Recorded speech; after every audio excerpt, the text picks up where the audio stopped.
देखो हाथ जोड़ते हैं मंदिरों के सामने, किस लिए हाथ जोड़ते हैं? बताओ किस लिए हाथ जोड़ते हैं? कोई बता दें, देखो ना कि किस लिए हाथ जोड़ते हैं, बताओ। कौन साउंड कूटे सुरेश, किस लिए हाथ जोड़ते हैं? हाथ नहीं जोड़े तो क्या दुश्मन है भगवान जो आशीर्वाद नहीं देंगे? उनका काम ही आशीर्वाद देना है, मांगना ही नहीं पड़ेगा। सूर्य से रोशनी किसने मांगा? सूर्य तक खुद रोशनी देता है, तो ईश्वर क्या मांग के देंगे? वो तो अपने आप देते। ध्यान रखो, ये शरीर के अंग जब तक प्रत्युक होते हैं, आपका आधा दिमागी काम करता है। ध्यान रखना, कई बार बोला है मैंने कि आपके दोनों हाथ पृथक होते हैं तो आपका एक तरफ का भेजा ही काम करता है। अगर हाथ दोनों जुड़ जाते हैं तो संपूर्ण दिमाग काम करने लगता है, पूर्ण ऊर्जा को खींचने लगता है। मंदिर में कई बार देखता हूं जो फेरी खाते हैं ऐसे ही हाथ हिलाते खाते हैं। हाथ जोड़ के अगर प्रणाम करोगे, प्रदक्षिणा करोगे, वहां से आने वाली दैविक ऊर्जा संपूर्ण रूप से आपके शरीर में प्रवेश करेगी। 3 प्रदक्षिणा में ही 30 जन्मों के पाप मिट जाएंगे, उतना फायदा होगा।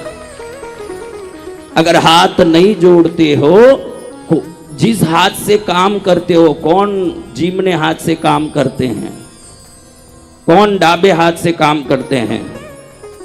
तो जिस हाथ से भी काम करते हो उसका उल्टा दिमाग काम करता है। अगर इस हाथ से काम करते हो, जो जिम्ने हाथ से काम करे ना, ये भावुक लोग होंगे जिम्ने हाथ से काम करने वाले, क्योंकि जिम्ने हाथ से काम करे तो लेफ्ट ब्रेन काम करता है, और लेफ्ट ब्रेन इमोशनल ब्रेन है। कौन सा ब्रेन? Emotional brain. इनमें भावनाएं ज्यादा होगी। और जो 100% जो लेफ्ट हैंड से काम करते ना, डाबे हाथ से यानी बाहिने हाथ से, वो तार्किक लोग होंगे, बिना काम के तर्क कुतर्क करेंगे। क्योंकि ये जो राइट ब्रेन है ये तार्किक ब्रेन है, ये जल्दी किसी चीज को मानेगा नहीं। जो लेफ्ट हैंड से लिखते हैं ये क्यों, वो क्यों, ये किस लिए, वो किस लिए। जब दोनों हाथ जोड़ते हो, देखो बिना सोचे समझे काम करोगे तो भी नुकसान होगा, ज्यादा सोचते ही रहो तो भी नुकसान होगा। भावना भी होना चाहिए, विवेक भी होना चाहिए। जब हाथ जोड़ते हो तो दोनों दिमाग साथ सक्रिय होने से भावना और विवेक साथ में जुड़ के सफलता दिलाता है। मंदिर के प्रणाम का सबसे बड़ा फायदा है, मंदिर में प्रणाम करो, सबसे बड़ा फायदा। कभी भी प्रणाम करते ही रहो। सामने वाले संतों को देखो प्रणाम करो, भगवती को देखो प्रणाम करो, भगवान को देखो प्रणाम करो।